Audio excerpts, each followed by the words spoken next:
எப்பவுமே நீ தான் என் பெஸ்ட் ஃப்ரெண்டு, ஃபர்ஸ்ட் ஃப்ரெண்டு. இவங்க இவங்க இவங்க வேற. சும்மா சும்மா அவங்களை காட்டேரின்னு சொல்லாதடி. அவங்க கொஞ்சம் கோவக்காரங்க தான், அப்படி இப்படி பேசுவாங்க தான். அதுக்காக நம்ம காட்டேரியில அச்சோ பாலை காய்ச்சல் நான் எப்படி மறந்தேன்? சரி நான் தான் மறந்தேன். இந்த பூமிக்குமா, இந்த பூமியாவது இதை காய்ச்சி வச்சிருக்க கூடாது. இன்னும் கொஞ்சம் நேரம் இதை குடிச்சு கொஞ்சம் நேரம் கழிச்சு டிஃபன் சாப்பிடணும். டிஃபன் சாப்பிட்டதுக்கு அப்புறமா கொஞ்சம் நேரம் ஆனதுக்கு அப்புறம் தான் ஸ்நாக்ஸ் எல்லாம் சாப்பிடணும். இப்படி தூங்கி இருந்தது ஸ்நாக்ஸ் சாப்பிடக்கூடாது. அப்படி தங்கமே. அம்மாக்கு தெரியாம சாப்பிடலாம். அம்மா தெரிஞ்சது அதிகம். செத்தம்மா. பேசாம அம்மாவை ரிட்டர்ன் போட்டுடலாமா? நேரமா ஆர்டர் பண்ணலாமா?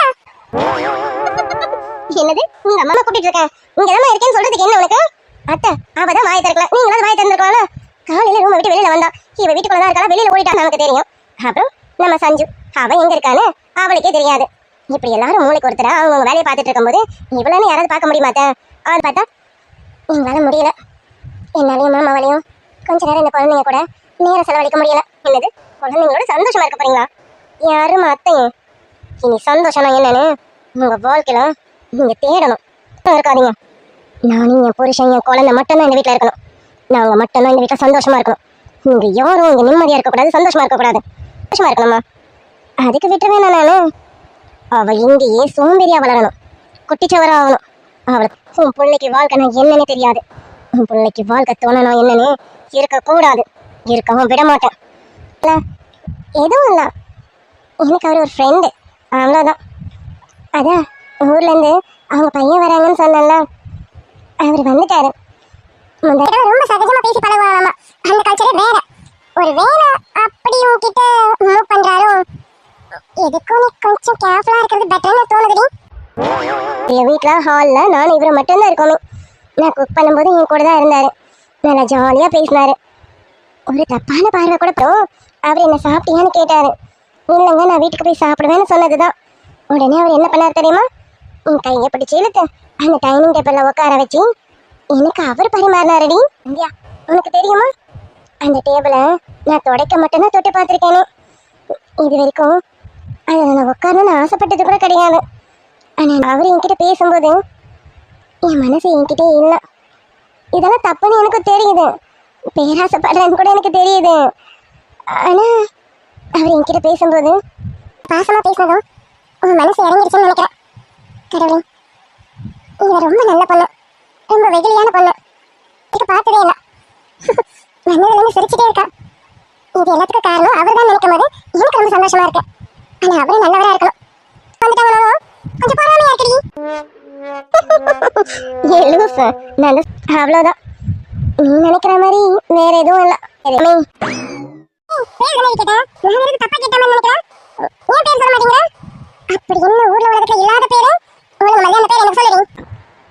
இல்ல அந்த பேர் சொன்னா நீ இன்னும் எனக்கு கோவமா வருது.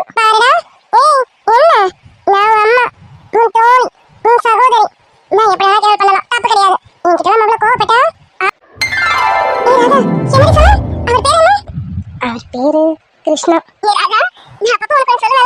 இந்த ராதா கேட்ட கிருஷ்ணா எங்க இருக்காருன்னு தெரியலன்னு பக்கத்துல வந்துட்டாருன்னு நினைக்கிறேன்.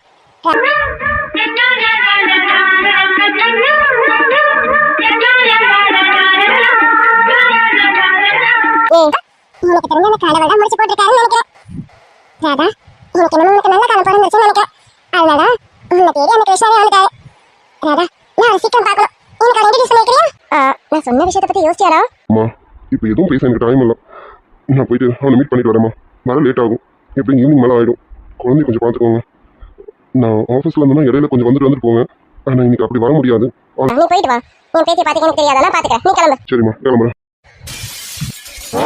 ஓ ஆமாம்ல, சாரிடா, ஏதோ தாட்டில் மறந்துட்டேன். இங்கே தான் என்ன வெயிட் பண்ணிட்டு இருப்பேன்னு நினச்சிட்டேன்டா. சாரி. வந்துடுடி. ராதாக்கா எல்லா ஸ்டாக்ஸும் கரெக்டாக அடுக்கி வச்சிருக்கேன், கொண்டு போயிடுவேல. முகம் மறைக்கிற அளவுக்கு எல்லாத்தையும் அடுக்கி கொடுத்துட்டீங்க. ஆமாம் டேக் போட்டதுனால முட்டி கொடுத்து அனுப்புறேன். கொண்டு போயிட்டு கவுண்டர் ஏற்றிட்டேன். இனிமேல் சேல்ஸ்க்கு இதையும் காட்ட ஆரம்பிங்க, ஓகேவா?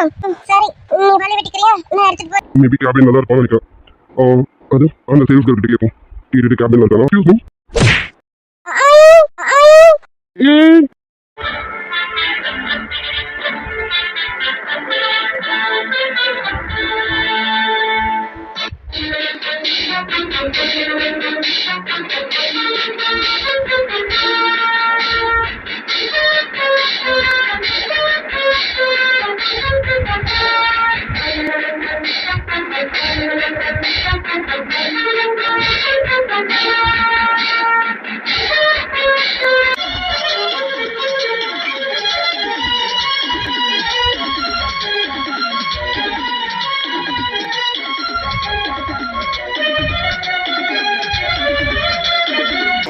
Hi dears. Hi friends, good ஈவினிங்ப்பா. நம்ம சப்ஸ்கிரைபர் அம்பிகா சிஸ்டர் அவங்களுடைய ஹஸ்பண்ட் விஜயகாந்த் ப்ரோக்கு இன்னைக்கு பர்த்டே. இனிய பிறந்தநாள் வாழ்த்துக்கள் Vijayakanth bro. Wish many many happy returns of the day Vijayakanth bro. Vijayakanth bro, நீங்க இன்னைக்கு போல லைஃப் லாங் ஹாப்பியா இருக்கா எங்களுடைய மனமார்ந்த வாழ்த்துக்கள் ப்ரோ. அப்புறம் நம்ம சப்ஸ்கிரைபர் கனித்துறை சண்முகதி அவங்களுடைய பையன் பூபதி, அவருக்கு இன்னைக்கு பர்த்டே. இனிய பிறந்தநாள் வாழ்த்துக்கள் Boopathi dear. Wish many many happy returns of the day Boopathi செல்லம். பூபதி கண்ணா, நீங்க இன்னைக்கு போல லைஃப் லாங் ஹாப்பியா இருக்க எங்களுடைய மனமார்ந்த வாழ்த்துக்கள் கண்ணா. ஓகே டியர்ஸ், இன்னைக்கு பிரியமானது ஸ்டோரி போட்டிருக்கேன். அப்புறம் இப்போ ராதே மனதில் ப்ரோமோ கொடுத்துருக்கேன். ராதே மனதில் கொடுக்கலான்னு தான் நினைச்சேன், ஆனால் ஸ்டோரி இன்னும் அப்லோட் ஆகி முடியல. அதனால இவ்வளோ லேட் ஆயிடுச்சு, சாரி. அதனால என்னால் ப்ரோமோ மட்டுமாவது கொடுப்போமேனு ப்ரோமோ கூட இந்த பர்த்டே விஷயம் ஆட் பண்ணி கொடுத்துருக்கேன். அப்புறம் பிரியமானவர் ஸ்டோரிஸ்க்கு நிறைய பேரோட சில கமெண்ட்ஸ் எல்லாம் நான் வந்து பார்த்தேன் டியர்ஸ். என்ன சொல்லியிருந்தீங்க அப்படின்னா, அதான் நிறைய பேரோட கருத்துக்கள் உண்மையாகவே ஸ்டோரியோட இன்வால்வ் ஆகிட்டீங்கன்னு நல்லா தெரியுது. ரொம்ப சந்தோஷமாக இருக்குது. ஆனால் ஸ்டோரி வந்து பாசிட்டிவாக கொண்டு போங்க அப்படின்னு சொல்கிறீங்க டியர்ஸ். நம்ம கண்டிப்பாக ஒரு நெகட்டிவை கொண்டு வந்து கண்டிப்பாக பாசிட்டிவ்க்கு கொண்டு போயிடுவோம். அது உங்களுக்கே தெரியும், நம்மளோட நிறைய ஸ்டோரிஸை பார்த்துருப்பீங்க. நெகட்டிவே இல்லாமல் நான் பாசிட்டிவ்லேயே கொண்டு போனோன்னா உங்களுக்கே போர் அடிச்சிடும். அதனால தான் கொஞ்சம் இனி வர எபிசோட்ஸ்லாம் கொஞ்சம் வந்து எமோஷனலாக தான் இருக்கும். அட்ஜஸ்ட் பண்ணிக்கோங்க. அதுக்கப்புறம் போக போக நீங்கள் எதிர்பார்த்த மாதிரி பிரியமானவளே வரும். ஓகேங்களா? அப்புறம் இன்னொரு முக்கியமான விஷயம், நம்ம பிரியமான ஸ்டோரி வந்து பார்த்தீங்கன்னா ரொம்ப சின்ன ஸ்டோரி தான். ஒரு 150 எபிசோடு வருமாங்கிறது கேட்டப்போ எனக்கு கொஞ்சம் டவுட் தான் சொல்லுவேன். ஏன்னா நீங்கள் நல்லா பார்த்துருப்பீங்க, இது வரைக்கும் 60 எபிசோடு கொடுத்துருக்கேன். இது வரைக்கும் 2 ஜோடி தான் காமிச்சிருப்பேன். அதுக்கு மேலே வேறு எந்த பேரஸையும் காமிச்சிருக்க மாட்டேன். இவ்வளோதான் காமிச்சிருப்பேன். நான் இவங்களை சீக்கிரமாக எப்படி சொல்கிறது, நீங்கள் எல்லாம் கேட்டிருக்கீங்க, ஸ்ரீ வந்து சீக்கிரம் சக்தியை வந்து ஏற்றுக்க, நம்ம ராஷிகர் வந்து நல்லவங்களா மாறணும் அப்படிங்கிறது. இதெல்லாம் வந்து இந்த குறிக்கிற எபிசோட்ஸ்குள்ளார கண்டிப்பாக வரும் தான்.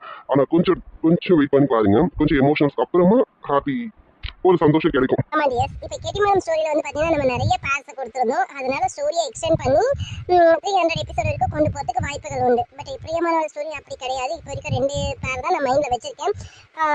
3ஆவதாக ஒரு பேர் நான் கொடுக்கணும், 4ஆவது பேர் கொடுக்கணும்னு நான் இது வரைக்கும் நான் டிசைட் பண்ணலை. ஸ்டோரியே வந்து சின்ன ஸ்டோரியாக தான் கொண்டு வந்துடலாம் அப்படின்ற மைண்ட் செட்டப்பில் தான் இருக்கேன். ஸோ கொஞ்சம் வெயிட் பண்ணுங்கள். நீங்கள் நினைக்கிற மாதிரியே ஸ்ரீ போல்டாக காட்டுவேன். ஸ்ரீ சக்தி ஏற்றுப்பாங்க. ராஜசேகருக்கு கரெக்டான பனிஷ்மெண்ட்ஸ்லாம் கிடைக்கும். எல்லாத்துக்கும் கொஞ்சம் நீங்கள் வெயிட் பண்ணிங்கன்னா, ஏன்னா இது சின்ன ஸ்டோரி தான் சொல்லியிருக்கேன் இல்லைங்களா, அதனால் கண்டிப்பாக இது எல்லாமே சீக்கிரம் நடக்கும். கொஞ்சம் வெயிட் பண்ணுங்கள். ஓகே டியர்ஸ், வீடியோஸ் பாருங்கள், எப்படி இருந்ததுன்னு கமெண்ட்டில் சொல்லுங்கள். மறக்காமல் லைக் அண்ட் சப்ஸ்கிரைப் பண்ணிடுங்க டியர்ஸ். மறக்காமல் ஹை பட்டனை கிளிக் பண்ணிடுங்க. Okay, bye tears.